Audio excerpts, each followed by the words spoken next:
What's going on, good people? It's your boy E Buck, your favorite co-host in the building. Y'all know what time it is. It's time for the Guru Sports Session. And of course, we cannot have a Guru Sports Session without that dude we call the sports guru himself, the one and only Hugh Lee. What's going on, Hugh? What's up, E-Man? How you doing, brother? It's all good. Let me put you in your proper chair there because you running things and we're going to get to handling business.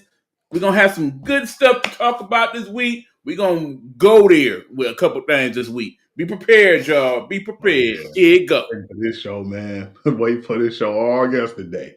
Let's go. I want to first start, and I want to talk about the NBA playoffs, man. And like you said, I had to take a step back, and I would have to apologize to anybody who was watching when I said I wasn't feeling it.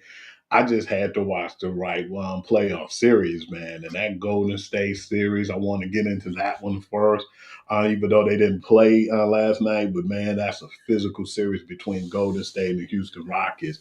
I never really seen that side of Golden State before. I've always seen that side from the Houston Rockets because when you got guys like Dylan Brooks and you got enforcers over there on that team and the Thomas twin, they're a little physical, but man, I definitely like Sengun and a lot of the guys that's over there, the Jalen Greens, but I like Ime Udoka too as their head coach.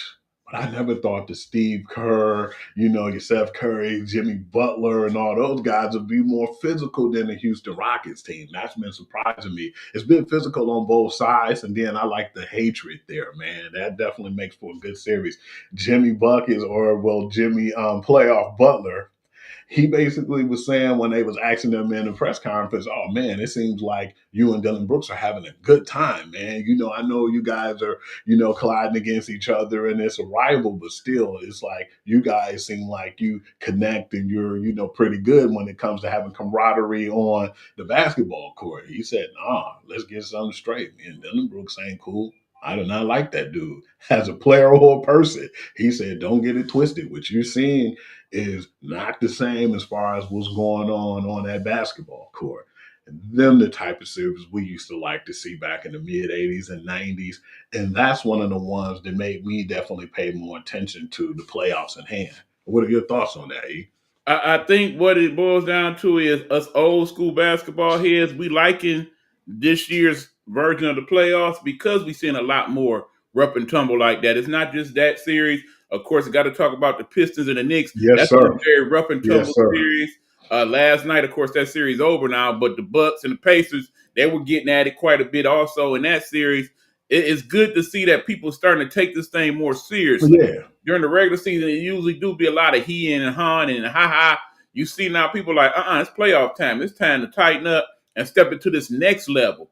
So people like playoff Jimmy, as we call him, and people like Schroeder for the Pistons. And you notice that they didn't kind of step their game up a couple notches here because they trying to show y'all that you might be him, but you're going to earn this. We ain't just gonna give it to you. Love Schroeder being over there too with the Detroit Pistons, man, because you can see he's been in the playoffs before and he ain't trying to be nobody's friend. And the Pistons, man, I want to talk about that too because I know that me and you were one too happy about that series. I didn't want to watch the game when they went back to New York because I felt like they took that last game from us, man. And then when the officials, after the game was over and the game was decided, was saying, oh man, well, we seen that play and it should have been called. Why don't they find these dudes? Remember in the NFL, whenever you mess up a play and it determines the game, if the game is already decided, Roger Goodell will go back and he will find the ref from not calling that play or having a miscue on the play that should have been called. That should be something in the NBA to make them get their act together because actually, in me and your opinion and a lot of other people's opinion, man, that series could easily be 3-2 Detroit coming back to Michigan. It could easily be over. Keep in mind these last 3-4 games. I think the difference in point differential is like 12 points combined for those last 3 games. So a couple plays either way could have determined that on a whole different level. Absolutely. The thing I like is that this Piston team we got going in the playoffs, they are kind of the embodiment of what we as Detroiters feel ourselves to be. Absolutely. Resilient and gritty and determined and hardworking. And you seeing that. They just, a lot of people pretty much did write them off as, this team, okay, they're about to go to New York and go ahead and call it a series. No, sir, Bob. They came in that thing last night like, look, y'all want it? Y'all gonna have to take it out of our cold, dead hand. It ain't over. It ain't over. And you best believe tomorrow night and a beautiful evening, Thursday night in the city of Detroit, game already sold out, Hugh. It's gonna be on and popping. If it's anything like it was this weekend, and shout out to the Detroit fans for that Sunday game, they had that boy rocking. I expect very similar tomorrow night. I truly expect it's gonna be a game 7. I I'm would not love saying to we see winning that. that game 7, man, you in New York, because they're gonna be off the chain on a Sunday night in New York. But Oh, absolutely. I do believe this crowd gonna get us over the hump, and we're gonna see Game 7, and that's gonna be one of the better watch games in the playoffs. Period. The cool part about it too is the fact that if they do, it's like say if the Knicks do move on, they're gonna be lipping into that next game. I believe whoever win this series got to play the Celtics. Am I correct? Yep. And I Um, gotta be honest, between Knicks or Pistons, it don't matter who win this series. They're not beating Boston. Even though Boston is a little beat up, I just don't see it happening. and I was just about to say it took a banged up Boston Celtics team to lose that one game in Orlando, man, because you know and I know if Jason Tatum would have played, that series would have been over, man. And speaking of, I want to shift over to the Indiana Pacers series with Milwaukee. We was already saying, it's the end for Milwaukee, and we looked at it like, man, you guys got rid of a lot of your personnel that was on your team to help you get there. And we know Chris Middleton was banged up before, but I think they took some of the heart and soul out of their team when they traded him. And yeah, it was for a younger guy in Kuzma, but when you look at that team, they wasn't the same, and it definitely didn't help with Dame, being out. Damian Lillard, I really feel bad at this point because, like we were talking about yesterday, with that injury, man, it's gonna be hard for him to bounce back, man. And if he did play in Milwaukee, he probably won't be the same. So I'm trying to figure out what's going to go on. I know I sent you several pictures and things, man, where it was like photoshopped. And what was one of the main pictures, if you recall? I had Giannis going to Golden State or going somewhere where he can go and he can compete with a big market team now. So, yeah, I want to know what are your thoughts on that 3-1. I mean, that the series is over now. It was another gentleman's sweep. Yeah, now like I said, in the end, that was a pretty good series. Yeah, you pretty much knew when Dame Dollar went down and he wasn't coming back. And I pray that he is able to revive his career because those Achilles injuries, once upon a time you get an Achilles, that was it.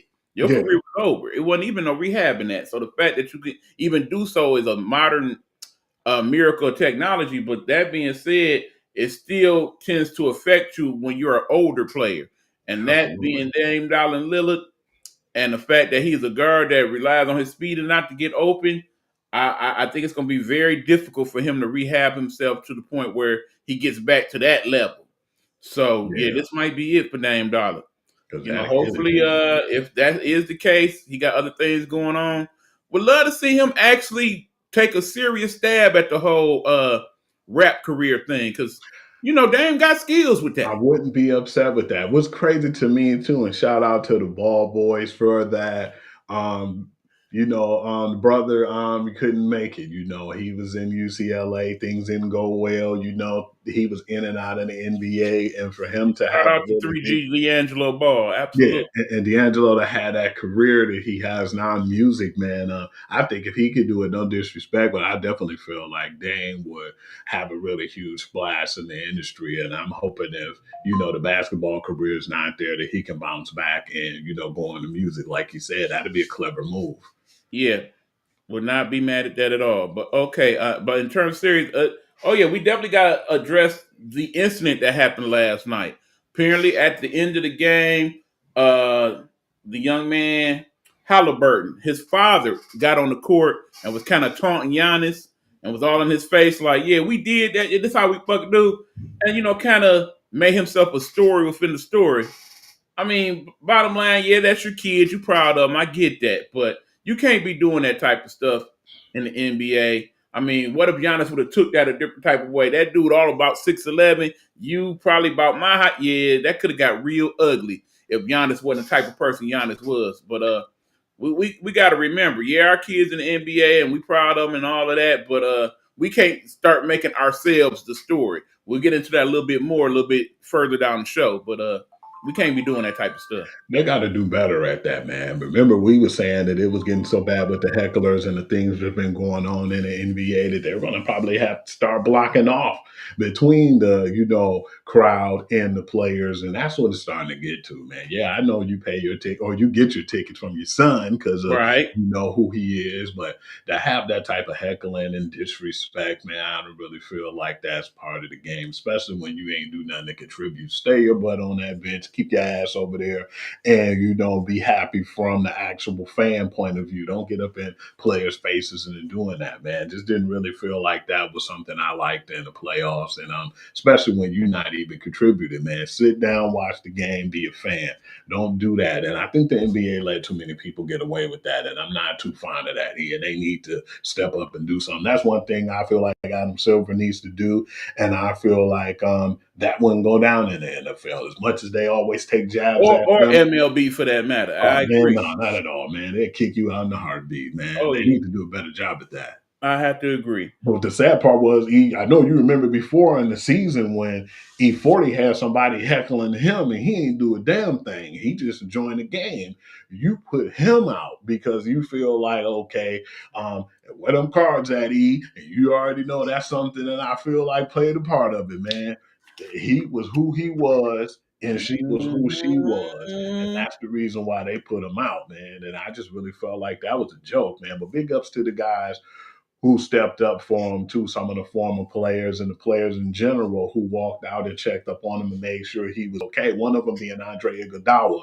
Just really felt like that wasn't no place for the game, man. But they just need to do a better job in the NBA. That's one thing I could say that the NFL and the MLB, like you said, have over Adam Silver right now. And they need to fix that, man, because that's making the NBA look like a joke. And somebody's going to get hurt. It's funny you bring up Andre Iguodala. If you're a fan of the show known as Abbott Elementary, it's funny how he still kind of plays a little small role in the timeline of the show. Keeping in mind that during the show he was dating the principal Ava, and every now and then she'll bring up like, man, he still be calling me. It's just funny that they keeping that role, and maybe we'll see him. Speaking of your show, Abbott Elementary, don't you know this time they're going to FX? Yes. A more grimier series Yeah, to do the Always they're Sunny. basically doing a crossover between them and It's Sunny in Philadelphia. So I'm I really said, looking forward to that you one. check out that Gonna be show, bad. and you check out that show, then you might be interested to see how they play that on the reverse end. Yeah, because they wasn't gonna be nowhere near as bad as the FX. That's why I was waiting for another crossover with them. Absolutely. But yeah, like I said, again, a good series. Now, the series out of all of these that I wasn't too happy with, and thank goodness that's not representative of all the NBA final series, that series between Miami and Cleveland, Miami. Y'all went out like some straight up. They were in one game too and let it slip, man. It was just crazy, man. And it's been a lot of games that's been let But go. that last game, come on, man. They quit. Mm-hmm.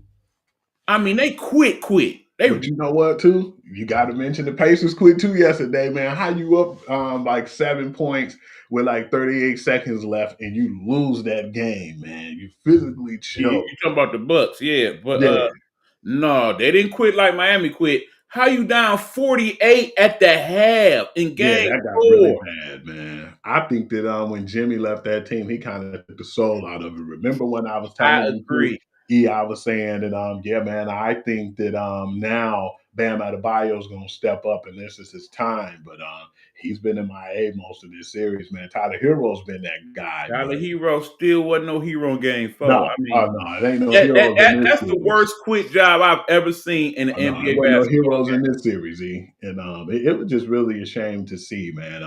I definitely wasn't paying no attention to that because it definitely didn't seem like it was going to be an interesting series. But then we got to look at the West too, and we got to talk about the Memphis Grizzlies with that series with them and OKC. Those guys gave up too, man. You know what? I mean, well, you know what happened there. Once my guy got hurt, John Morant, it was a wrap after that. It seems like he always get hurt at the wrong moment, but even if he was healthy, I still think they would have Oh got no, they won't win that that butt series whooping. either But way. yeah, those series kind of shadowed each other. It was like the only difference was they were on two different coasts, man. But yeah, some of those like first round series, definitely the one in ACs was the worst, man. And Yeah, I can't even really say, at least with the seven seeds, they put up a fight and maybe got a victory here or there. But a lot of gentlemen sweeps in these series too. But yeah, right. I'm definitely enjoying that Denver Nuggets series with the Clippers, though. Right, and give Kawhi Leonard some credit. He finally had a series where he just showed up. We ain't worried about, okay, he done got hurt and whatnot. He playing up to the capability that we always knew he was able to, but because of the injuries and whatnot, we just didn't get that from him. Hopefully, he can stay healthy through these playoffs, and we can get some more good Kawhi as He opposed definitely been playing and playing well, man. It's like this series was so evenly matched, and that's what I was telling you when I really start paying more attention because of how good this series was. Big ups to James Harden and Kawhi because it seems like Kawhi been getting a lot of motivation from Harden. Man, this is the most I've ever seen him smile and the most happy I've seen him. I have to give credit with James Harden because of the fact that he's being a leader and he helping out his boy, man. And they've been meshing and playing really well. I think when the series shifts over and go back to Los Angeles, I definitely think this can definitely be a seven series as well. But it was just no stopping Jamal Murray yesterday. Even when my man's Nikola Jokic had a bad game, they still couldn't get with Murray. And if Murray continued to keep up this intensity, they're going to be a team to be reckoned with in the playoffs, man. This is what they were missing. But just imagine if Jokic played well. On top of that, yeah, that's a dangerous team. And right, then and Westbrook, I really enjoy the owner for the Clippers, Mr. Ballmer, and how much he enjoys watching his team play. absolutely. He's so into it, man. I love it. He definitely one of them owners, man, to make you proud to see him, in the arena, man. We used to love that same intensity from Mark Cuban. Unfortunately, after he Absolutely. left and everything happened, Yeah. things kind of took a turn for the worse. But let's talk about that scenario now, because Luka's over there with the Los Angeles Lakers, and then you got Minnesota. It was like a series where was it like what was it, a 2 and a 7 seed? Yeah. And it's funny to me because Los Angeles is the 2 seed and the 7 seed Well, no, in actually, Minnesota. Los Angeles 3 seed, 6 seed. That's what it is. Three Yeah. six. I Yeah. thought when I saw it, I said, "Yeah, man, this is going to be interesting," because I still felt like Minnesota had a better team and ever more of a matchup nightmare, and that's what we're seeing right now. I had people who was very ecstatic and happy to see Luka Doncic go over to the Los Angeles Lakers now saying they hate this guy because he's taking too many shots. So I Oh, want to know wow. your thoughts on this series and the Lakers being down 3-1 right now on the brink of being out of the playoffs. Understand, this would already be over if it was not for Luca, okay? You know, for the first time, I think we have actually started seeing LeBron showing his age, okay? Yeah, And it's not like he's not playing good in this series. He it's is, just he but be gassed. there are times in the game where you see he takes some breathers within the game. Yeah, A lot of people starting to notice that now. And of course, it makes sense. He done played 22 seasons at the highest of levels, played all type of extra playoff basketball. He got to be somewhat tired at this point. So I ain't mad at him. But the thing is, if not for Luca, this series would be over because the others that you desperately need in these types of playoff series for you to go to the next level, they're not showing up at all for the Lakers. We ain't getting yeah. no Rudy. We ain't getting no AR-15. They not playing up to And the that's level. weird too, because Austin Reed Vanderbilt not was even really getting no good quality minutes. I mean, it's the Lakers. They kind of overachieved because we kind of figured that they made the trade, but they weren't going to be quite ready for the next level. They still yeah. need to add a couple things, but right now Minnesota saying, "Look, y'all old bastards about to sit down. We ain't through." And that's the thing. You know what it remind me of all over again? It remind me of when they played Denver, man. And Denver has kind of older players versus that younger team, and they ran them out of the gym. I still And feel no like, disrespect to Ant-Man, but the comparisons with him in 23, y'all need to calm that down a little oh bit, man, it okay? ain't no way. I Ain't know got they've game. been Don't doing. get me wrong. Ain't got game, but You he ain't do. on that level. No, man, and I feel like he's matured a lot in the NBA, being such a young caliber player, but still he's not on that level. I hope that MJ curse don't hit him too, because whenever anybody say he's just as he is similar, or has I already know where similarities you're to going. him, I know or where a you're baby going. Jordan, I they know where you're ended up being going. obsolete. So yeah, come on now, stop with that. You But remember the yeah, baby Jordan comparisons to that kid that played in Miami? You Harold remember? Miner. Yes, we know him. We know him well. Don't do that to that guy. Yeah, because I don't definitely see it, but I'm definitely gonna watch that game tonight, because I want to see what happened and see how everything go down in that whole series. Because I still feel like in this series, man, it's not enough for the other guys. Like you said, the Rui Hachimura is not doing nothing. Your Austin Reeves not doing nothing. Nobody's really stepping up when they need to. So yeah, and Yeah, until but then, overall, we accept your apology, Hugh, about the playoff basketball because we actually got a good playoffs going right now. we actually do, man, and Hopefully that will continue. I think where I messed up at was when I had the chance to watch games. You know which games I watched. I watched the one in ACs, and those were the bad games. So I had to Very much so.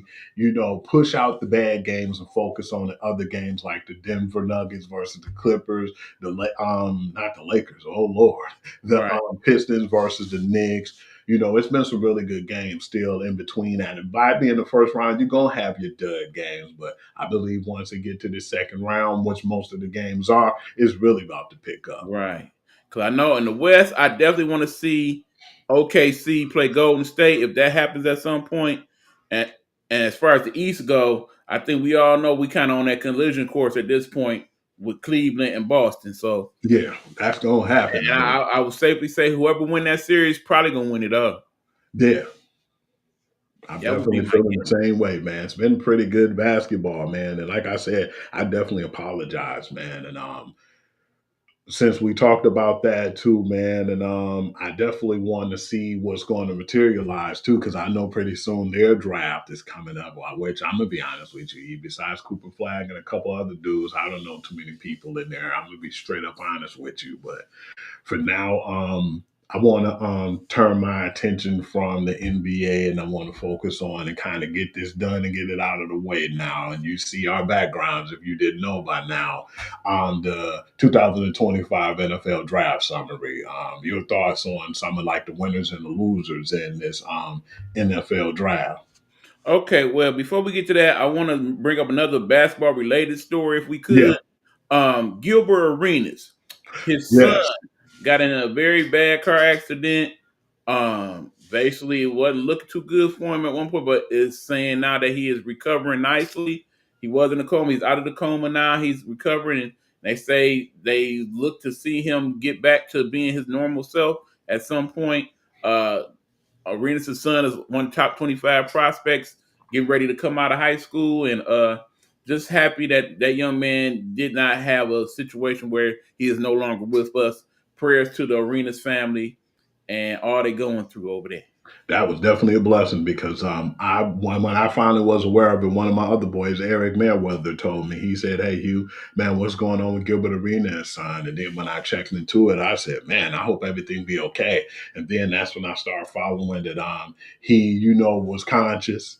And then, he started to recover well until he was out of the hospital when, almost back to his regular activities. And that's good, man, because his son is one of the premier players too. You got him, Carmelo Anthony, LeBron James kids, all in college right now, man. Those second, third generation players that we want to see.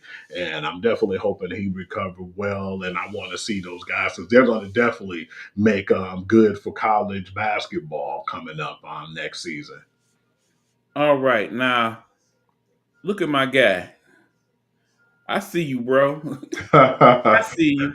He already got it set up. So as we got that plan, okay, let's go with winners and losers of the NFL draft.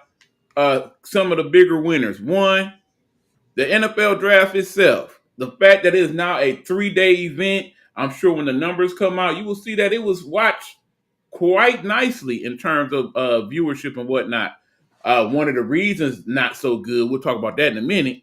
But Unfortunately. yeah, people definitely was checking it out and keeping abreast of it. And I talked to several people about it over the course of the weekend. They thoughts on it and whatnot. People that you wouldn't even think would watch NFL, let alone NFL draft, was keeping up with it. That was kind of good too. Good job, Green Bay. Y'all did throw a pretty good draft over They there. did. Not quite as good as ours, man. Because we did do our thing. But I think part of that was just the resources that they have as opposed to what we have. But yeah, in an ideal world, I hope they definitely continue to do it this way, where every year they throw it in a different location that's football adjacent, because I think that's good for the country. I think it's good for the diehard NFL people that like to travel to different places and be a part of that stage and whatnot. I like how they had different types of people that would come out and announce some of the picks. Of course, shout out to the Make a Wish Foundation that always does a wonderful job in the NFL draft of bringing some of their people to be people that announce the draft. Shout out to the NFL who brought some good people. Shout out to Some the of the veterans. WWE that launched some of its talent to the NFL draft to announce a couple picks. That was cool. And shout out to some of the former players that came out made picks. Yeah. Of course, the government over there in Wisconsin, some of those people came and made picks as well. I just like the draft and how they threw it and it as an organization. So they definitely get a win in that. Because to see guys like Jordy Nelson, your Ahmad Greens, and Yeah, some of the bigger players, Clay Matthews, man, he looked like a father now. He looked like one of them couch dads, but still, it was cool to see all those guys there, man, and be at the draft and didn't really too much care for Little Weezy being there, because the fact is, we are adjacent to Green Bay. We're not huge fans, but it was cool to see Tyrion Arnold though go over there and right. heckle him too. Definitely love that. And definitely the whole Seth freaking Rollins. I love that Oh integration of yeah, that. that was That, pretty that was cool. that was cool to see.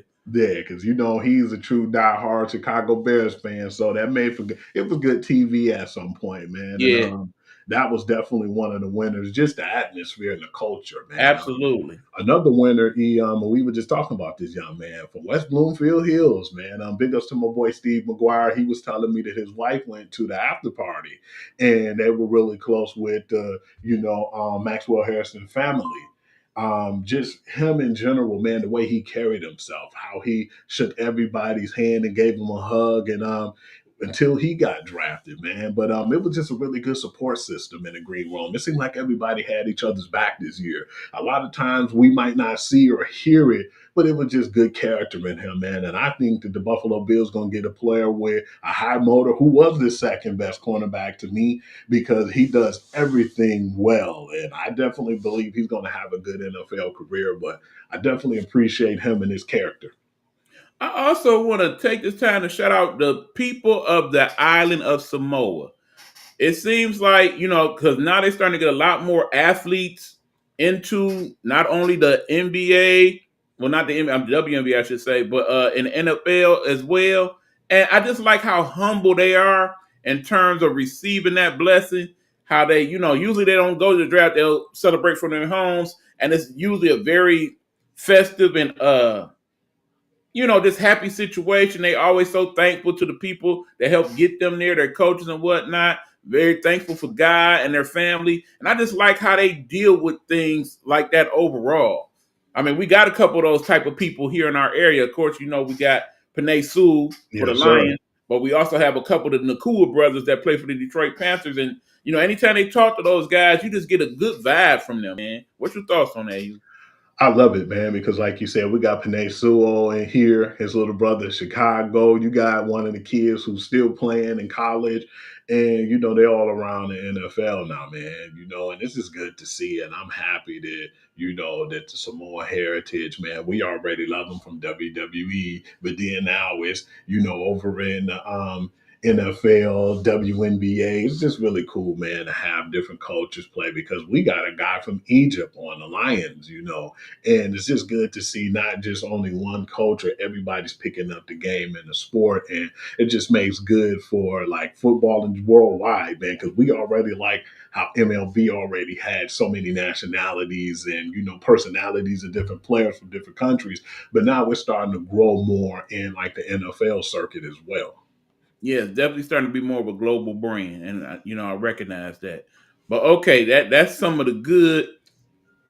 Truthfully, the losers in the NFL draft. Okay, we'll talk teams, but then it's the biggest loser of all. Okay, in terms of losers, first of all, Cincinnati Bengals. Are y'all trying to win? It don't come like I said. If you go to Hughes Guru's perspective, he did the winners and losers of the NFL draft, and his biggest loser was by far Cincinnati, the only team he gave an absolute F to. I completely agree with that grade, Hugh. They don't seem to really want. I mean, you didn't pay your offensive players, granted. Defensively, Didn't okay, do let's just say you anything. keep Henderson. You still got what to go with him. You got to understand you in one of the toughest divisions in NFL, and all those teams did pretty decent in the draft. So the fact that you kind of did nothing with your picks, I don't get it.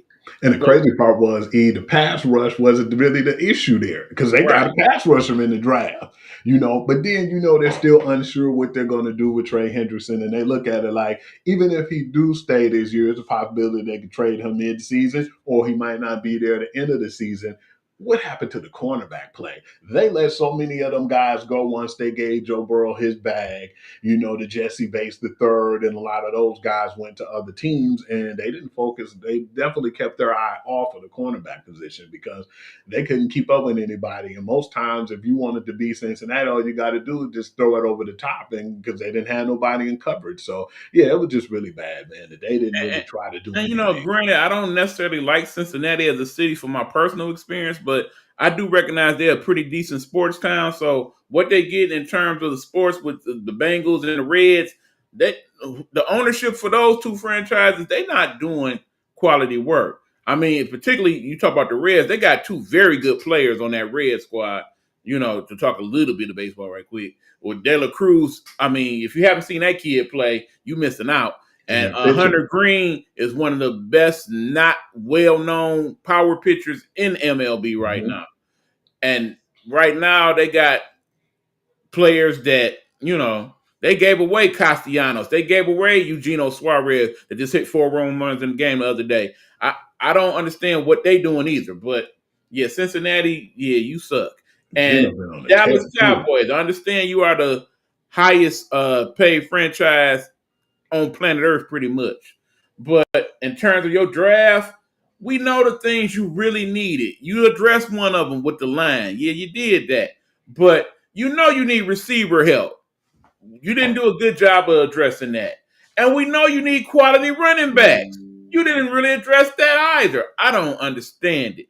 I think you gave them a C. I would have gave them an F as well. Did I not feel like like what they did as a draft.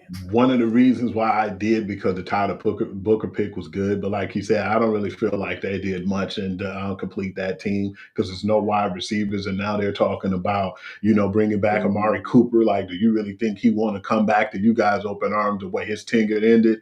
And I just don't really feel like as far as the running back go, man. But Lord forbid, though, man, there's still a Nick Chubb out there. Remember, I was telling you about that, but I just don't Mhm. think that they will give the money or they would do what they would have to do to actually bring him over there to Dallas. I just don't understand that. Then Micah Parsons' contract is coming up, man. I don't think what they have over there as far as the running backs and just players in general will get it done. But it just seems like a team who say they're all in. I don't really believe them because it don't seem like their energy is matching what they're saying. Right. Now, in terms of our team, the Detroit Lions, you gave them a D. I didn't feel like that was a fair grade. And I'm gonna tell you why. I understand that everybody expected, okay, we know what the Lions need. They need another edge. That's what they're gonna draft. And if they have to move up and whatnot, we supposed to go all in. This is supposed to be for the Super Bowl and whatnot. And they didn't do any of that, and people feel some type of way. I get that. But then listen to Brad Holmes' interview on the local station, and he brought up a very good point. In terms of edge rusher, quality elite edge rushers, how many of them are in the National Football League right now? I'm going to leave that to the guru. Who would you put in that quick top 5, Hugh? I would definitely put Aiden Hutchinson when he's healthy. And Mm-hmm. then you have a guy over in Kansas City. Well, actually, that's crazy too because he's more of an interior pass rusher, who's Chris Jones. So the man, what you said, okay. And then you have let me see. Well, Let me make Nick it easy Bosa. for you. We got Nick Bosa. Sorta. He's constantly hurt. Yeah, him and his brother Joey. So if you want to Yeah. go with people who stay healthy, damn. Besides when we had Aiden Hutchinson healthy, it's Yeah. like most times it's give or take because most of those guys are pretty banged up, man. And you see So how basically, we got Hutchinson, we got Crosby, we got the Hendrickson, kid over there in Cincinnati, we got and I'm who still say Nick Bosa when he's healthy okay, though. you go Nah, with both. So bottom line is less than 10, correct? I say so as far as on a consistent health level. Right. Out of those 10 people, do 2 or more of them play for the same team? No, Why is that, Hugh? you normally just would have probably one elite pass rusher and maybe another Aha! person. Aha! Hold But that thought, Hugh. I know where you go, another but hold that thought. issue Yeah, go ahead, Hugh. was the fact that you already know what I'm about to say. You didn't have Zadarius Smith is out there who, if you were going to try to keep your pass rush at least have decent, because one of the reasons why I went so low on the Lions too is because we don't know when Aiden Hutchinson coming back, man. Are you depending on Marcus Davenport to play well? I'm not, but I'm depending on Hudson to be back by the first game. There's been no indication that he won't be. Well, how much pressure would you want to put on a guy who just came off an ACL injury? The same amount of pressure I put on half of the Lions who basically came in the league banged up because that's how Brad Holmes likes to do things. You got to understand, if you going on the record of, okay, I'm Brad Holmes, this is what I do, look at my past work and how it worked out for us, then you kind of got to give him a little leeway when it comes to that. I mean, bottom line is we got a very young team, and several of those young men are coming up on contract. Now, if you want us to keep a good nucleus, we got to pay these guys. We cannot afford 2 elite rushers, not to mention the fact that it's been very rare in the last 25 years of the National Football League that a defense has 2 elite pass rushers. If they did, they were pretty banged up. Unfortunately, we did have a team that had 2 elite pass rushers, don't forget. But I then mean, one of the hell, guys the Chargers came got 2 elite pass rushers if you think about Bosa and Khalil Mack, but again, because they ain't never fully both healthy at the same time, we don't get that. and the crazy part was the older player, and Khalil Mack was more healthier than the Right. Joey Hell, Bosa, you go who's back to San now Francisco a couple years ago when they had Bosa and Chase Young on the same squad. It worked out to a degree, but that wasn't the main reason San Francisco made it to the Super Bowl by any means. nah, and I don't really feel like Chase Young really ended up. He Right. his And like expectations I said, were higher. and I feel it's not fair for us to judge a Detroit Lions draft and give it a D when that team had, for all intents and purposes, the best record in the National Football League with being banged up last year. The problem is, if when we talk about that, I think Tyleik Williams was a reach. They could have got him in the second round, and I definitely felt like with the guard that was a good pickup. But then the Isaac Tesla was actually a reach to me too. They probably could have got him in the lower round. That's Okay, why they I said the judged it. same thing about another guy not too long ago. You might know him. We call him Amon-Ra St. Brown. I know. They I said he wasn't definitely even a thought fourth that he round slipped pick. in that draft and thought that that was a mistake, But then at the same time, I got to look at it too, like you're saying, a lot of people used to think that Bill Belichick was crazy and didn't like some of the picks he made. What happened with Dermon Harmon, Super Bowl champion? What happened with a lot of those guys that their names wasn't to the point to where they were that big of a players or they felt like New England, chased after them. A lot of them dudes they got the Super Bowls that actually, go in, their resume to say that. Now, only one person I feel like, well, 2 guys I feel like that when they drafted in the past it was like really solid was like the Dante Hightower and the Chandler Jones. Those are 2 huge pickups, and they got those guys back to back in the same year. Which, if you want to put like elite pass rushers, you could throw them in there as well. But It didn't last long. So, but Right. still, So basically, you're saying a team like Pittsburgh Steelers, they have continued to do well because of a little something that I've constantly been talking about in terms of this draft, in particular, player development. When all is said and done, y'all, I feel like this was a player development type of draft where we gonna look at these people a few years from now and be like, okay, yeah, a lot of these guys, they just wasn't cutting the mustard.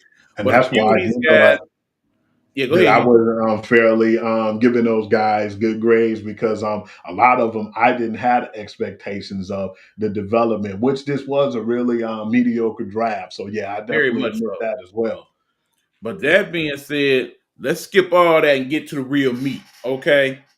The main reason why I think people will remember this particular draft from years and years from now is not necessarily because of the players in this draft, but for one player in particular.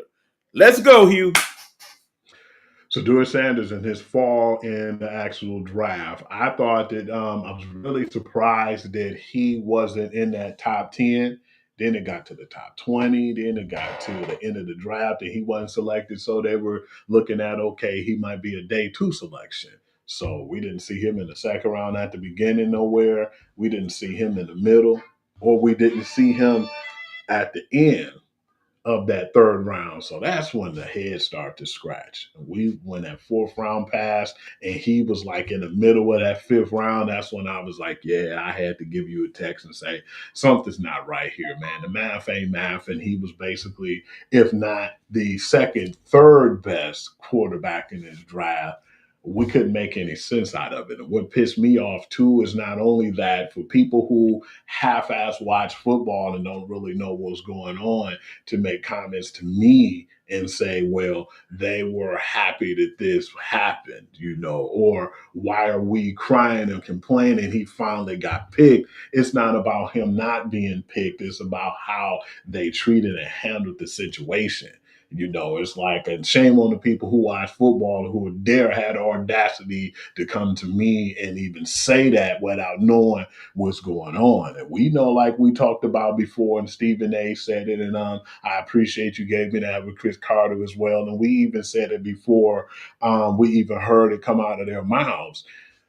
Deion Sanders and Shedeur Sanders' hands wasn't fully clean in this, but we know what it was all about. And when we was talking to each other, the main thing we talked about was when you said, Hugh, what do you think this all comes down to? I said, you and I know, man, nobody's bigger than the Shield, and they wanted that to be known and they wanted that to be present when all this stuff happened. All right. Hold my beer, Hugh. Oh, yeah, because I really want you to get in and get in where you Look fit in here. right now. Plain and simple, y'all. Yeah, we brought out the race cards again. Y'all know what this is. Say it with me, Hugh. Conspiracy. Okay? Collusion on the highest level. Yes, I understand. If you are an NFL owner worth billions of dollars and you own a team, you can do what you want because it's your money. I understand it. I get that. But as a fan of the game, a fan of the teams, this is all malarkey. Okay? And I do mean every talking head, expert, draft guru, whatnot, has Shedeur Sanders in at least the first, if not the second round. Would you not say that to be true, Hugh? Agree.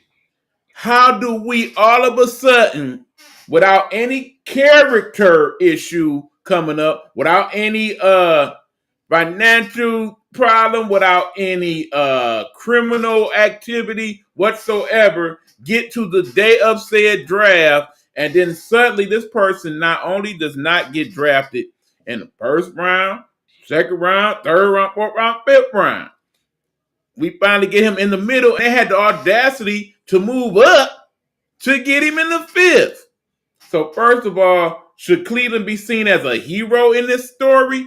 Hell no. Cleveland doing Cleveland things, Cleveland is a horrible franchise, and this was another horrible way to show that. Because think about it. You already got Deshaun Watson in the building, and you got to still manage that debacle for a couple years because you got to pay him fully guaranteed contract. You know the deal. Then, of course, you already got two other quarterbacks in that room. Then you bring on, in the third round of the draft, Dylan Gabriel, and you know, me and you ain't never really been fully impressed with that dude to No, begin. I told you that time and time Understand he again. didn't bebopped around to different schools. He's been hurt more times than not. A lot of people had him going pretty much in the round where Shadura went, round 5th round. But suddenly he a 3rd round pick. You Cleveland made that pick thinking, okay, this is our guy. Now you turn around in the 5th round and move up to get somebody that you didn't have to move up to get. Could have got them. Like I said, if you had an issue and you wanted to quote unquote teach him a lesson, humble him, yeah, you didn't have to take him in the 1st round. You know, I think didn't they not have 2 picks in the 1st round? Yes. So that being said, 2nd round, day 2 picking. You know you want him if you really wanted him. Now, some people have seen this as being a pity pick. If it is, it's a stupid one. And the last person I want to pity me is a franchise like the Cleveland Browns, okay? That's not a good one. And then, of course, okay, let's just say they moved up because the intel said that, yeah, somebody else about to pick him. You better get him. Whoever that team was, shame on you. Because, you know, these GMs, they talk to each other. They know what they're going to do. They, you know, these deals don't just come out the blue on draft day like, oh, yeah, this team traded. These are usually talks that have been week in advance. Like, okay, if this and this happen, then we're going to call y'all and see if y'all want to do this and this. They didn't work these things out way in advance more times than not. So the fact that we are here and he is the 144th pick in the draft in the 5th round, yeah, BS. Okay, now the whole humbling thing. Can we get into that for a minute, you? Yeah. Why we need the humble dude? I mean, yeah, understand. He was in the game, yeah, y'all. Look at my watch. Blah, blah, blah, blah, blah, blah. He is not the only college football player to ever come from money to go to the NFL, okay? Let's talk about people like Johnny Manziel. Let's talk about people like Andrew Luck. These people came from money. They people and parents had loot. Think about it. Most of your typical college people, you get to college one of 2 ways. Either you get there on scholarship or your people have money and you get into college that way. They are not the only people to ever go and be like, okay, my daddy got money. I don't really need to play in the NFL for money's sake. I'm just here to entertain y'all. You know what I'm saying? So that part is BS. Okay, well, Deion, and we not going to no scenes. There's only certain teams we going to and whatnot. He is not the first father to come out and say that. He ain't even the first famous father to come out and say that. You remember this kid named Eli Manning? Who was his daddy? Archie Manning, and he did Did the same Arch thing. Manning play in the league? I do believe so.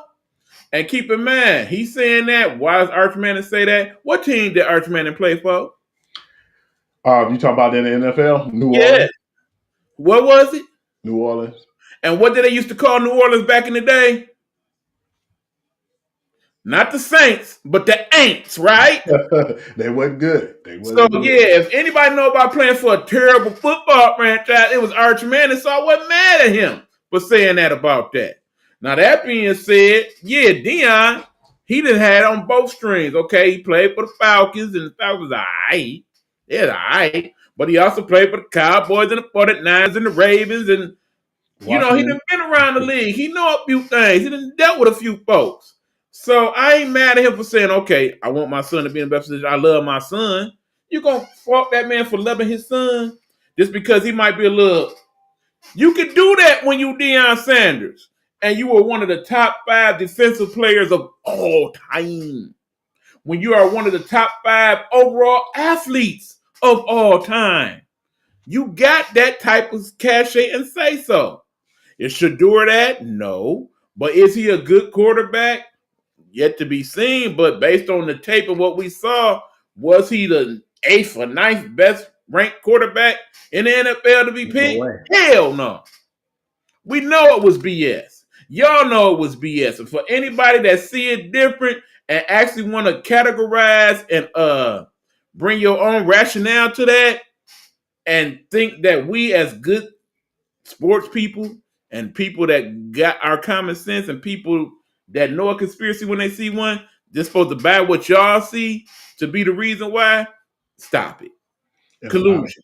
A lot Period. of people, too, Eve, what I've been hearing too, and you already know, we talked about that, was saying stuff after the draft when he finally got drafted. That okay, well, Brian Daboll had him right there at the third overall pick if he didn't go to Cleveland. But the issue was when he was trying to show him the playbook and show him some plays, and he got the play wrong, and Brian Daboll tried to correct him, and he basically didn't like the way things materialized, which is Shedeur Sanders. It kind of rubbed him off the wrong way. But I know Brian Dayball and who he's about or what he's about. I know players had some similar issues with him when he was at Alabama. That's why he's not there.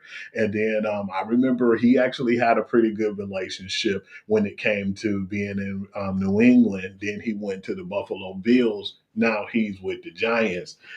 I feel like it's crazy because you went back up in the draft and then you got my man's Jackson Dart.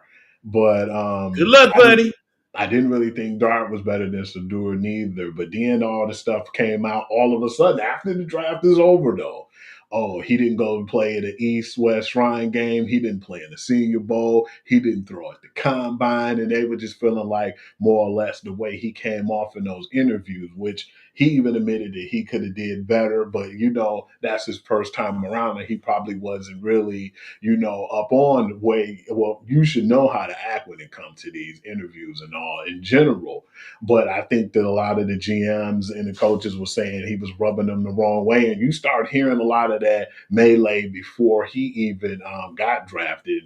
But this whole draft slide, it was just chaotic. And I feel like it was uncalled for when you feel like, and how dare you feel, Yates, to even come up with the bullshit you did. You said, well, I miscalculated. I had him as the second best, quarterback on the board, and maybe I was wrong. No, you wasn't wrong. You know what the hell was going on.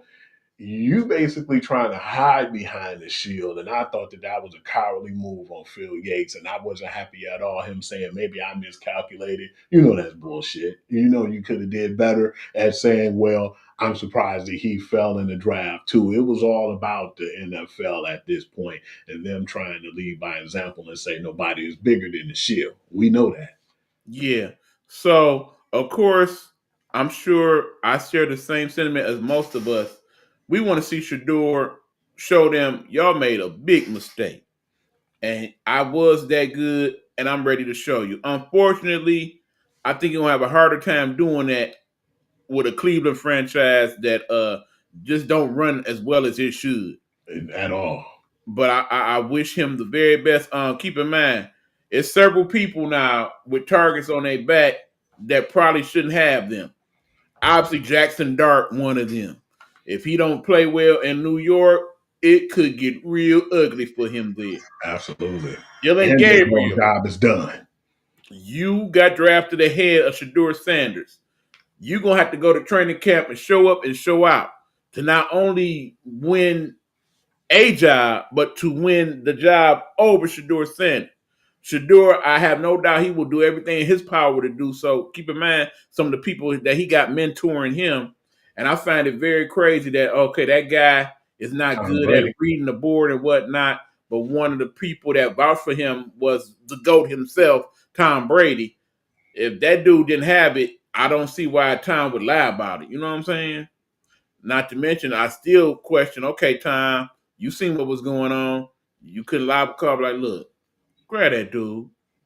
I mean, understand, even if he hadn't got drafted, much like his brother, and that's a whole nother situation, somebody was going to invite him to training camp. We know that. It's just the way it got played that Absolutely. we do not care for. It made a very bad thing of a very good situation, which was the draft. I did not, I mean, granted, I'm sure ABC probably was thrilled with it because think about it. This probably was the highest rated third day draft ever because Yeah. of, I mean, I watched the third day last year. It was here in Detroit, and I still didn't watch the third day. That's just how invested I was. So, yeah, I get that. But, yeah, long story short, they did my man's dirt, okay? And we will not forget this. And for And the for people, those who look at it differently, yeah, fuck y'all. I was just about to say that for those people who came, because there was a few people who text me, man, and I was like, when they were Right. And then I've been saying, seeing all the people I in the was various trapped. comments on everything. Yeah. Smurf, what y'all think? It's like for black people in America to see this happen, but then you get upset when it happened to you. No, don't have that same type of energy, and that's what it's about. And it's not about just the draft. I didn't like the way it took from the draft because you had some good high character kids in there, like for instance Mason Graham when Will Johnson fell in the draft. He basically took his picture, did his interviews and stuff, and exactly what he did. He went right back there to the green room and he sat up and he hung out with Will Johnson until he got selected. He didn't leave. He could have easily went on to Cleveland or did what he had to do, but he stayed there to make sure that Will Johnson was okay. And it wasn't a black or white thing. It was two teammates who care for each other thing. And I like to see a lot of that was going on because if people know me, they know that I'm not a racist person because I got black and white people in my family. I got mixed As people in do my I. family. And if you ever seen me before at any job or any place I was at and feel like I didn't care for you or was a friend who had any type of love for you, you know this, E man, because I love you like a brother. But if people didn't feel like I had love for them, man, who were friends or close to me, you don't know me at all, or either that or I didn't like you in the first place. You one of the best dudes I know, Hugh. So I know Thank that you, to be man. true. Likewise, But I appreciate the whole thing is there's that, and then of course, and I think I probably might even address this next week on the other show. The people that always want to talk about how on draft day they see the kids and they next to their significant others and on their arm is somebody of a different race, and they wonder why that has become somewhat of the norm with these athletes. That's a discussion. It is, but long story short, um, you tend to remember the people that dealt with you when you wasn't all that. So when you become that, you deal with it different. And don't be mad at certain people because they recognize it before you did. I'm gonna leave that at that for now, but that's a it. discussion for another day. I wanted to know if you knew too. The NFL fined Atlanta Falcons $250,000 and the defensive coordinator Yes, let's $100,000 for a definitely phone talk about call. that. Okay, what happened here was this. During the process of the draft, Shador Sanders was sitting there and received a call from who he thought was the general manager of the New Orleans Saints saying that we're about to take you with the next pick. But then it's like, okay, you're going to have to wait a little while longer. We come to find out that that was a prank phone call made by this young man who was the son of one of the defensive coordinators for the Atlanta Falcons. Um, Long story short, they kind of had to do this and come out and find them. I really don't think the Falcons had anything to do with this. The problem was that the son got access to the numbers because he saw his father's iPad at the house and basically copied down that information. Understand it's not in the best interest of the league to have everybody's phone numbers floating out there into the known universe. So yeah, you kind of do have to address this in some type of way. Unfortunately, the Falcons just kind of got caught up in the middle, and so did Unfortunately, that young man's father. But yeah, he apologized to Shador. And keep in mind, he was not the only person that got pranked phone call, by the way. But because he was in the situation he was in, that just made it that much worse. Shame on that dude for doing that, man. I mean, sometimes in this society of where we trying to do this and this to get likes, we take things a little too far. That was one of those situations. crazy thing too, E was I found out too when you said he wasn't the only person. It's weird, this one right here, the Abdul Carter situation, where they said he got prank called and they were saying that the Jaguars was going to move up to number two and get him. And he didn't wait long. He was the third overall pick. And I know that the Giants was licking their chops at getting him, man, which I still feel like it didn't really make sense to me too. Well, at the same time, I can't say that because he was probably one of the,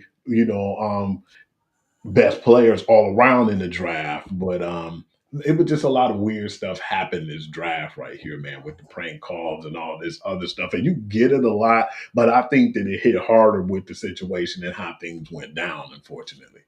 I had to agree, but yeah, so that was that. But yeah, overall, that was our thoughts on the draft.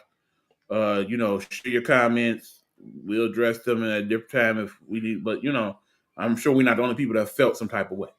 And I want to definitely move on, man, because it's stressful even still bringing that up and bringing that type of energy. But I want to talk about something that we saw and you gave me and was a huge head scratcher. And this hasn't been just this year; it's been the year before and the year before that. What the hell is going on right now? The WNBA have to do better with the women, man, in their league because we seen Cooper Flag's contract as a rookie versus Paige Becker's Well, his contract. potential contract, let's say Yeah, that. potential. Yeah, we can't say it's going to be their contract, but still on the same paying scales. And it's just funny that there's so much more of a gap with the NBA player versus the WNBA players right now. They went into it and said they're going to pay them more money soon, but they definitely need to do a better job at taking care of these women so they don't have to go overseas and all these places to even make ends meet. And it's crazy. I mean, because it's the contrast of it that bothers you. Because keep in mind, they say that Cooper Flag's rookie deal looks to be upwards of $60+ million. Meanwhile, the deal that Paige Beckers just signed as the number one pick in the WNBA draft is for a little bit over $360,000. Now, granted, Paige has other endorsement deals and whatnot. She actually has more endorsement deals than Cooper Flag. But all that being said, if you look at the salary dispersions, basically what it boils down to is in 1 week of playing in the NBA for Cooper Flag, he will make more money in that 1 week than Paige is slated to make for 4 years. That's crazy. Okay. Now I understand the viewership is different and whatnot. The TV deal is definitely different. Amount of games they play, I understand all that. But when you look at how much viewership has increased, how much interest in the WNBA has increased in the last few years, it's hard to start justifying that. Bottom line is, in the next couple of years, I need to see WNBA salaries get into those millions. Okay, where the highest Absolutely. paid player in the league should at least be making a couple $1 million a season. I mean, I don't see a day where they start to make what the NBA players like. I mean, hell, we starting to get to 70 million a season for some of these guys. I don't think we Yeah. ever gonna get there, but we at least got to get to the point where we in a $2 to $5 million range for the better players in the league. Come Yeah. on, Because believe you me, them ladies still getting paid better than we are, but still for what right? they And we know do. it's possible because they go overseas and get that money. Yeah. But then it's sad too because of the fact, like you said, they're living here in the United States, man, and we supposed to be the greatest country in the world, This is what and they should basketball treat was us created, decent. people, in this country. And that's just weird, just the whole lopsided salaries there. And they got to do better on that. And we've been talking about that for years. And I'm hoping that's something that they look into because they ought to be ashamed of themselves. Hell, all the money that the NBA make, and since the WNBA got something to do with it, man, why is that money not being spread it out to help those women out, man? It's not justified to me. Right. And at some point they probably should increase the number of games they play in the WNBA. And it's probably gonna have to be a scenario where the WNBA season and the NBA season kind of overlap each other to some degree. We got to work this thing out. It's not, we have always been an advocate for women's sports here in the Nighthawk Network. Me having been a person who covered women's sports for a few years in my college days at my college newspaper. Y'all know the story. But long story short is we just want it to be fair because these athletes are good players. They put out a good product. In the last few years, I would dare say more people have taken a stronger interest in WNBA than the Yeah. NBA. I'm sure if our good buddy Pryor Hunter was still here among us, he would think differently because he always felt some type of way about WNBA. But you know, we know it's a good product and these some good players, and we've been watching them, keeping up with them, and we just want them to get their just due, plain and That's simple. all we ask for is them to get their just due and get what Yeah, they so deserve. understand, the preseason starts next week in the WNBA, and the season starts week after that. We will do a preview of our WNBA picks and whatnot in the next couple weeks or so. So look forward to that. And yeah, it's gonna be an interesting season because a lot of these teams and changed up a lot of players, and Super teams, man. yeah, we have to see how it play out. To be honest. I want to see how my girl Satu Sabali do, man. I'm happy with the Aces, man. I'm a little biased there, but I was happy with that, man. With Jules Floyd, man. It's gonna be a lot of good stuff going on. And then I definitely want to see the Aces take the Sparks. Come on, man. If we go here, Hugh, we're gonna take that boat ride all the way. Yeah, Don't stop the boat now, that's brother. just Don't Bring do it it. back in. Yeah, Let's bring bring it it back back in. Get back in. in the I'm car, bro. excited about this season coming up. Yeah, just get back in the car. Come on.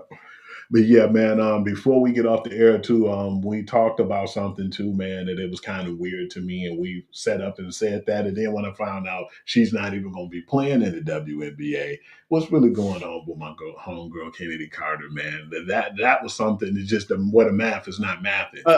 Again, I don't think it's so much the race card on this one. So I'm going to show you the back of the cards. It is some type of conspiracy, though, I feel like.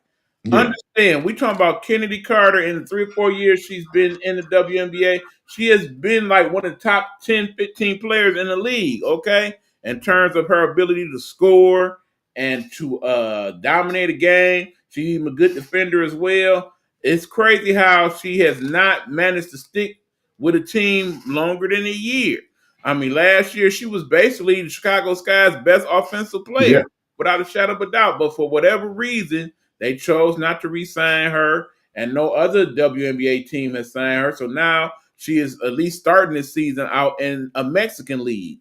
And keep in mind, before that, she played in China, and she dominated in the Chinese league. She was averaging 30 plus points a game. If you go on YouTube and look at some of the highlights, they there for you to see. I mean, she is a great player. For whatever reason, I mean, and understand we're not getting any stories like we got with people like I can't think of her name, but basically the young lady from Australia who played in the league for a time, who is now a OnlyFans superstar. Y'all know who I'm talking about. Cambridge. There we go, Liz Cambridge. Yeah. Mm-hmm. We're not getting into those type of stories like she was a bad teammate, she didn't get along with folks, whatnot. But for whatever reason, it's not happening. I think when we look at what happened in Chicago and how, even though Teresa Witherspoon had a pretty decent season, almost made the playoffs, they kind of got rid of her. She was like one of the first coaches that got the boot. I'm Which not was understanding, and keep in mind, she was very much a big advocate of Chinnicky Carter until she wasn't. So it's something not right with that story with us. That's what we're saying. I think there is a possibility that we do see her in the WNBA at some point this season. Keeping in mind that her league in the Mexican League ends earlier than the WNBA, and there is that possibility they could pick her up in like last month or so of the season. We'll see how it plays out, but I just don't understand why she didn't pick up with somebody. especially a player of her caliber too. And like you said, he Absolutely. stepped her game up as one of the best players in the league after that whole incident with Caitlin Clark. And just for her And perhaps that has something to do with, but Caitlin had incidents with other folks in the league last yeah, year. So, and they still, the Dejanay Carringtons of the world. and So, we talked about too how yeah, crazy it was when now I forgot her name, Teresa something. The enforcer for the Connecticut Sun, when she grabbed her hair and Angel Reese and yanked her down to the ground, it was a flagrant foul. But then at the end of the game, too, they didn't look into it as serious as, because it was two women, going after each other of the same race or however you want to put it.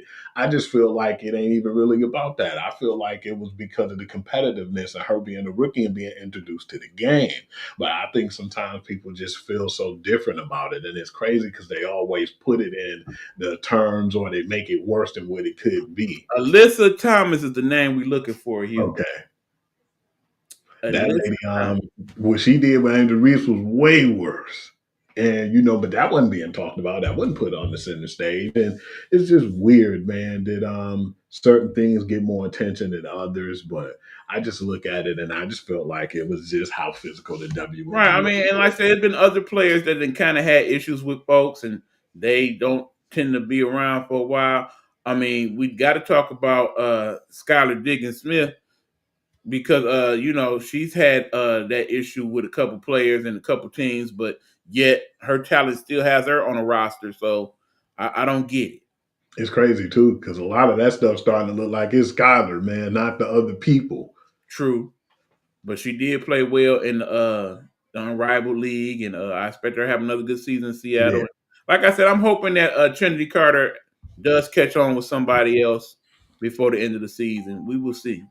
Me too, man, because I definitely feel like her talent is way better than, was given credit for. But at the same time, no silly incident like that should even be the case. But just wishing her well and hopefully she can bounce back and come back to the WNBA and pick on with a team. Absolutely. Because speaking of, I definitely can't see what Caitlin Clark going to do with her new team that they just made Yeah, for. it's a lot of good storylines. We will definitely get into all of them sometime next week or two. Not today. But one quick thing before we go, we do want to acknowledge that, yeah, this transfer portal thing is crazy. Thank God we at the end of it now where nobody else could throw their name in the portal unless, of course, they coach leaves. That is one of the new rules. Now, if your coach decides to go coach somewhere else, you automatically can hit the portal. And we have seen in a couple instances now that the coach leaves and the team like, I ain't staying. The only reason I stay because he was in. And damn near Marshall, the whole team did that. And then, of course, what was the team in basketball this year? Was it Norfolk State? One of them lesser teams. Was it McNeese State? Yeah, there we go. Yeah. Where basically most of that team is going with the coach now to North Carolina State. So, it's weird. They still got a lot of kinks to work out with this whole transfer portal and NIL business. I don't like it. It's very sloppy and they need to clean it up. Like, say, for instance, Will Johnson on top of everything, because I don't just think that it was because of his injury. A lot of it became his, character issues too, man, where just people would just say, I'm not playing anymore. We knew he was healthy, and it was things that came out that said he was healthy and could have played. Absolutely. But they just pack up everything when they don't feel like they're going to a championship game, the players, and they just leave in the middle of the season or just focus on their NFL career. They need to do a little better job at how they do that. And it's crazy how some people get penalized more than others because we all know He left Ohio State in the middle of the season when he knew they wasn't Mhm. going anywhere and packed up and just straight went into like training for the combine, man. And it's Right. like weird how they let people get away with that. But yeah, they need to fix the NIL because we thought it'd be good for the game, but it actually is worse for the game right now, man. It's starting to look more like a professional league now on a professional level and how selfish you see people are. Right. And then of course the way this NIL and transfer portal playing out is actually helping some of the rivalries though. For example, if you are fans of either South Carolina or LSU, based on the fact that Miss Malaysia Fuwali has now transferred over to LSU to play with a couple of her homegirls over there. Yeah, if you thought that game was already gonna be feisty, I can't wait to see it this season. And it's weird too, because I got love for Don Staley, been a fan of South Carolina for a while. But what did I tell you last season when you said, "Hey, Hugh, man, I think Malaysia Fawali ain't gonna stay"? What was the words that came out of my mouth, E? Basically you wasn't doubting what I was saying, but like you basically said there's a few schools you thought she would go to, and this was one of them. And I said, if she go, I go. I still got Yeah. love for Don, but I'm gonna be pro Malaysia Fawali at this point.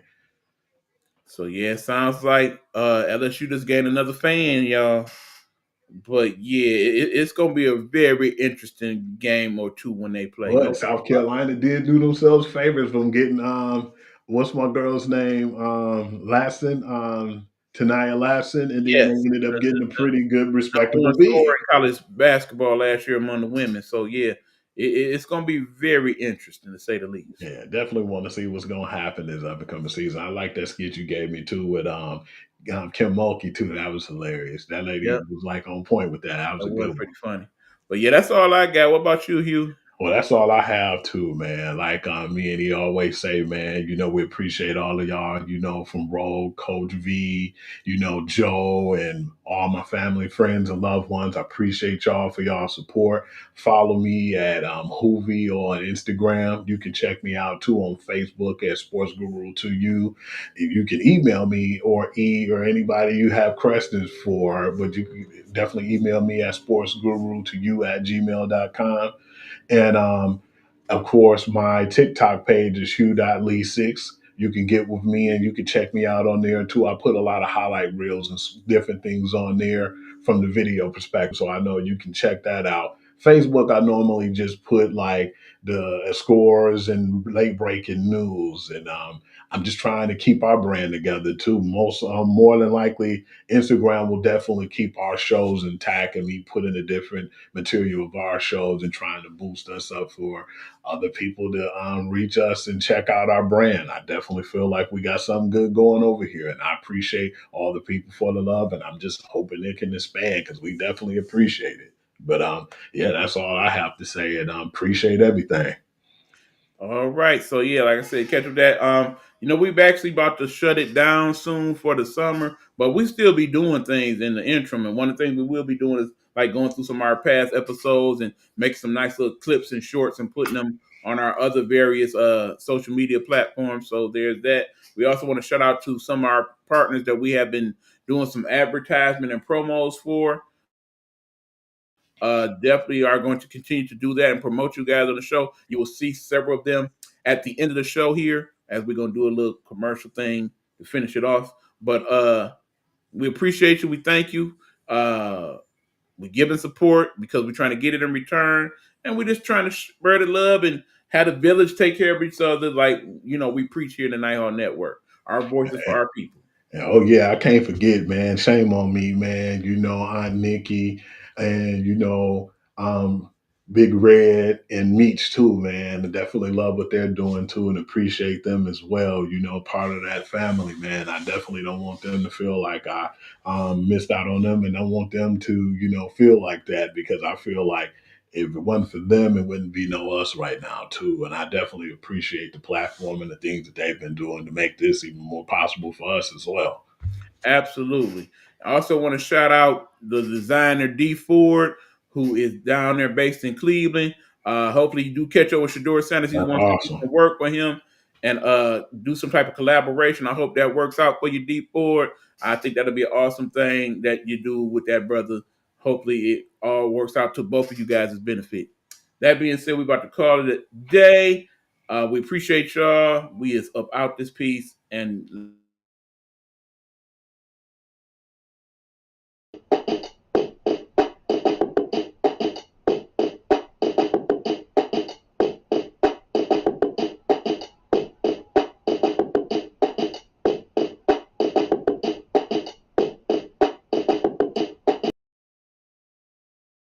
Hello, hello, hello. It's another glorious day, my T-Sippers, and you know what time it is. I hope you have all of your comfort together because it's time to dish tea. And you're dishing tea, darlings, with Big Meech. Can't wait. It's time to dish tea with Big Meech. It's time to dish tea with Big Meech. It's time to dish tea with Big Meech. It's time to dish tea with Big Meech.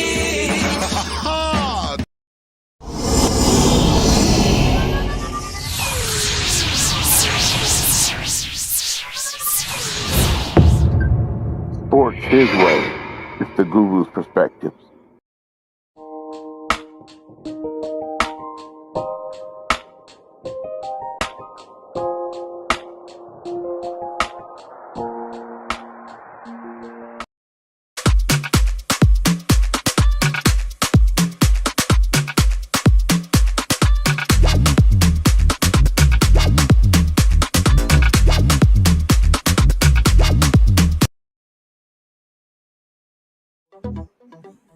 Hey, this is your boy eBuck, and if you're looking for some great desserts, something sweet, something to treat yourself with, please check out my girl Caramel Sweets here in the Metro Detroit area. She can make desserts for your function, your event, or just for that special someone you want to give something nice to. So check her out. It's Caramel Sweets. You can find her on Facebook and Instagram. We appreciate you.